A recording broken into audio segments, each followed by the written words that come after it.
छत्रपती शिवाजी महाराज की जय भवानी। स्वराज्य रक्षक धर्मवीर संभाजी महाराज की। राष्ट्रमाता जिजाऊ माँसाहेबांना मानाचा मुजरा करतो आणि आपल्या सगळ्यांचं आराध्य दैवत छत्रपती शिवाजी महाराजांना कोटी कोटी प्रणाम करतो। खरं म्हणजे आजच्या या पुण्यतिथी निमित्त उपस्थित आपल्या देशाचे कर्तव्यनिष्ठ आणि निर्भय कणखर गृहमंत्री अमित भाई या ठिकाणी व्यासपीठावर उपस्थित आहेत। मी आपल्या सगळ्यांच्या वतीने त्यांचं मनापासून स्वागत करतो आणि त्यांचं अभिनंदनही करतो।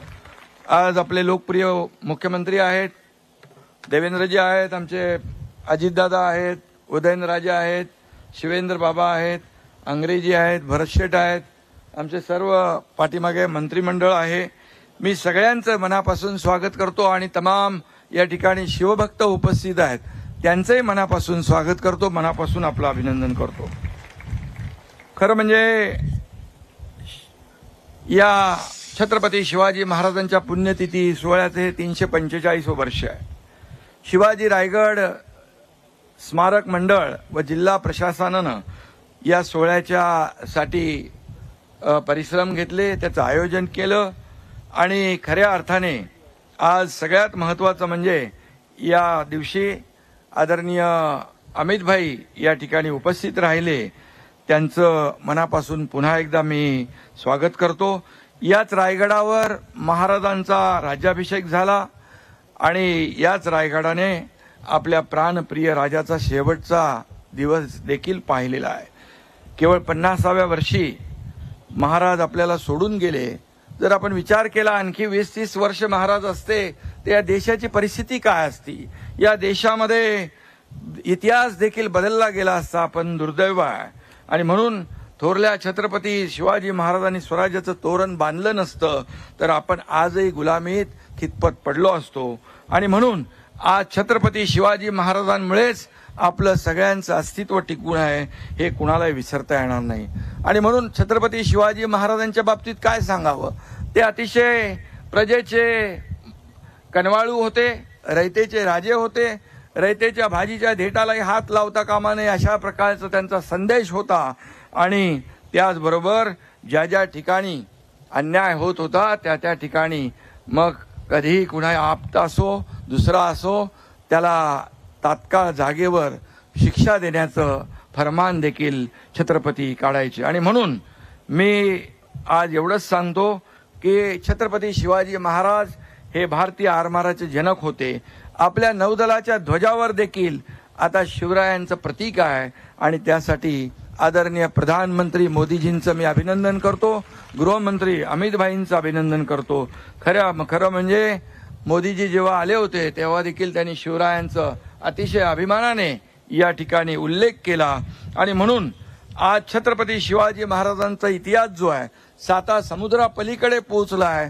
आज अगदी आपण पाहतो की रशियामध्ये सुद्धा शिवजयंती होती आहे, काश्मीरमध्ये कुपवाडा या ठिकाणी शिवाजी महाराजांचा अश्वारूढ पुतळा उभा राहिला, देवेंद्रजी मॉरिशसला गेले तिकडे पुतळा उभा राहिला।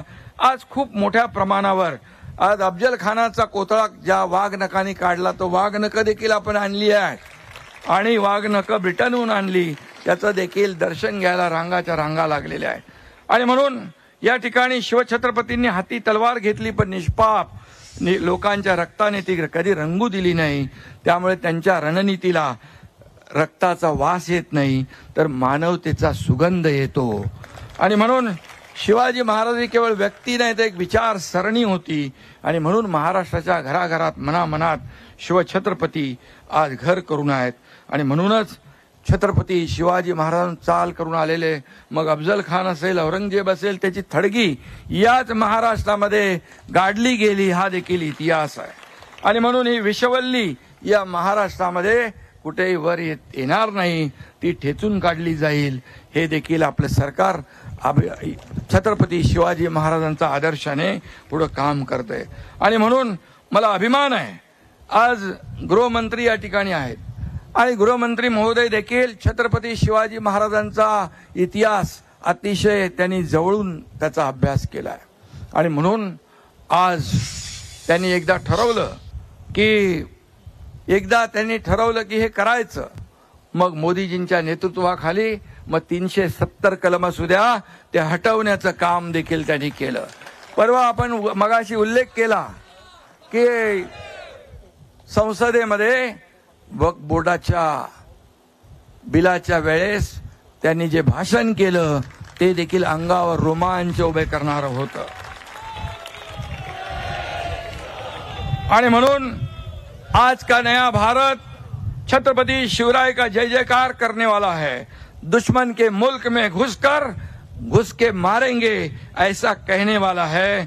आणि म्हणून देशाच्या सीमेवर जे कोणी पूर्वी शरारत करत होते आता ते सगळे चुपचाप बिळात बसलेले आहेत आणि त्याचं एकमेव कारण आपले कणखर गृहमंत्री अमित भाई शाह आणि या देशाचे प्रधानमंत्री नरेंद्र मोदीजी.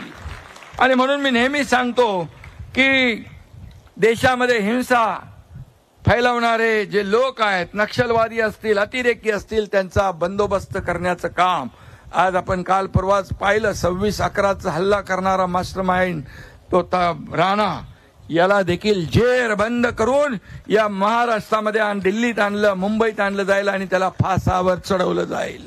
ही देखील कामगिरी आपल्या प्रधानमंत्री आणि गृहमंत्र्यांची आहे. आणि म्हणून मी एवढंच सांगतो कि अमित भाई आपके इरादे तो चट्टा आपके इरादों से चट्टाने भी डगमगा जाती है. दुश्मन क्या चीज है, तूफान भी अपना रुख बदल देता है. आणि म्हणून आपल्या मोदीजींच्या आणि नेतृत्वाखाली हा देश पुढे जातोय, देशाचा विकास होतोय आणि या महाराष्ट्राचा देखील विकास होतोय. हा महाराष्ट्र छत्रपती शिवाजी महाराजांच्या आदर्शावर चालणारा हा महाराष्ट्र आहे. आणि म्हणून या महाराष्ट्रामध्ये देखील जे छत्रपती शिवाजी महाराजांनी रयतेसाठी जनतेसाठी केलं ते सरकार म्हणून आज आम्ही करतोय. मी मुख्यमंत्री होतो त्यावेळेस देखील 2.5 वर्ष शिवाजी महाराजांचा आदर्श डोळ्यासमोर ठेवून आपण काम केलं. आता मुख्यमंत्री देवेंद्रजी आहेत, आम्ही टीम म्हणून काम करतोय. या महाराष्ट्राला पुढे नेऊ आणि छत्रपती शिवाजी महाराजांचे गडकोट किल्ले आहेत, हा आपला इतिहास आहे, त्याचं जतन आणि संवर्धन झालं पाहिजे. ते देखील अतिक्रमण मुक्त झाले पाहिजे, ही देखील भूमिका सरकारची आहे. आणि म्हणून या सर्व किल्ल्यांचं आणि म्हणून अमित भाई मुद्दाम या ठिकाणी आलेले आहेत. या ठिकाणी खऱ्या अर्थाने जे आपला इतिहास आहे, गडकोट किल्ले हे इतिहास आहे. एवढ्यावर गडकोट किल्ले कसे बांधले, तोफा कशा आल्या, पाणी कसं आलं, काय आर्किटेक्चर, काय इंजिनिअरिंग, काय दूरदृष्टी शिवाजी महाराजांची. आणि म्हणून याचं संवर्धन जतन झालं पाहिजे, यासाठी सरकार पुढाकार घेते. अमित भाईंना आमची विनंती आहे की याच्यामध्ये जे काही ASI ने देखील जो पुढाकार घेतला पाहिजे, जो लवकर जेवढ्या युद्ध पातळीवर काम करता येईल तेवढं आम्हाला योगदान सहकार्य केलं पाहिजे, एवढीच आपल्याला विनंती करतो. आणि पुन्हा एकदा आपल्या सगळ्यांना मनापासून धन्यवाद देतो, मनापासून आपले आभार मानतो. पुन्हा एकदा आपल्या सगळ्यांच्या वतीने अमित भाईंचं मनापासून स्वागत करतो. धन्यवाद. जय हिंद, जय महाराष्ट्र, जय शिवराय.